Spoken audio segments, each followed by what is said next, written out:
What's up guys, back again with another video. So I want to talk about a game that was announced by EA at E3. It's a game called Fee. This game is mostly happening, more likely it's happening because of EA Originals.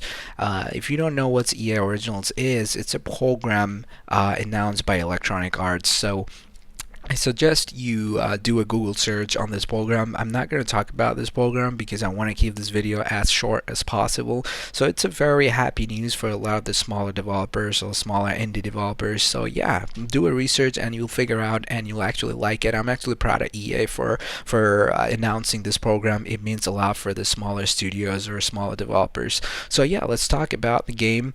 This game is called Fee. It's a game based on personal narrative and a relationship with nature. So the game do tell a story. I'm not sure what this story is.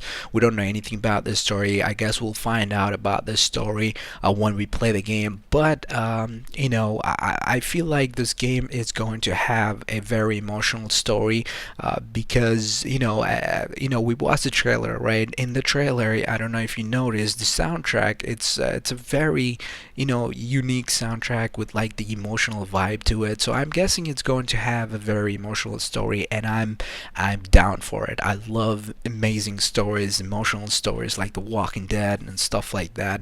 Like I'm not sure if you played Unravel. That game has a very unique and very emotional story. But enough of that. This game is based on your own. Okay, so you kind of figure out how you're gonna play the game. Like they're gonna throw you at the world. They're gonna throw you in the forest, and you kind of figure out what's going on in the world by yourself. Developers do not tell you where to go, what to do, and stuff like that. You'll make friends along the way and get to kill enemies along the way. So I don't know if I'm not sure if you played a game called Vanishing of Ethan Carter. It's a game where developers do not tell you what to do, where to go.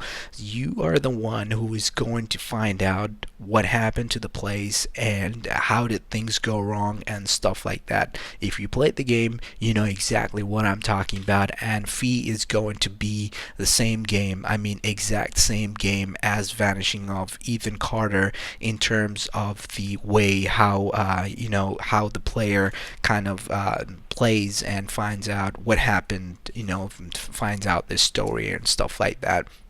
So one thing developer mentioned that plants and animals have their own unique songs. I'm not too sure what he mean by own unique songs on each of the plants or animals. I'm kind of confused about it because I want to know about what kind of songs they're talking about, because he did mention that you'll get to learn about new songs. The more you learn, you kind of get to explore more of this stuff, or I'm guessing if you learn about the song, you'll unlock, I don't know, different places of the world.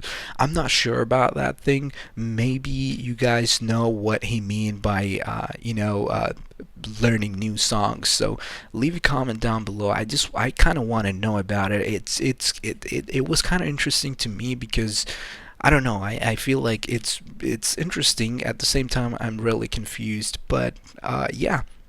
Also, there's a thing that I noticed in the trailer, that if you go in front of a different creature and you make a beep noise, or I guess you communicate with them and they kind of come alive, you're communicating with different creatures and trees or plants along the way and making friends. So you can kind of take advantage of the enemies using using the plants around the world. So you can write the creatures and use the creatures as your as an advantage to kind of kill the enemies. There are some bad enemies or bad creatures when you go further into the story. As far as the stories, I don't know anything about the stories. They didn't really tell us anything about the story, but I'm really interested in this game, mostly because of the artwork. Speaking of artwork, let's talk about artwork in this game.